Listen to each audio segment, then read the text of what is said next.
میرے محترم سامعین، ایک دوست نے یہ شرعی مسئلہ پوچھا ہے کہ کیا گدھے اور خچر کا جھوٹا پاک ہے؟ تو اس شرعی مسئلہ کے جواب سے پہلے آپ حضرات سے گزارش ہے کہ میرے اسلامی چینل کو ابھی سبسکرائب فرما لیجیے تاکہ آپ حضرات تک مستند شرعی مسائل پہنچتے رہیں۔ تو آئیے اس شرعی مسئلہ کے جواب کی جانب ذرا توجہ سے سماعت فرمائیے۔ میرے محترم سامعین، گدھے اور خچر کا جھوٹا پاک تو ہے، لیکن وضو ہونے میں شک ہے۔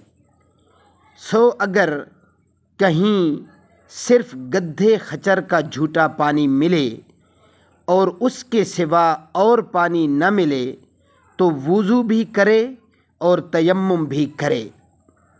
اللہ رب العزت صحیح طور پر ہمیں شریعت کو سمجھنے پھر اس پر عمل کرنے کی توفیق عطا فرمائے۔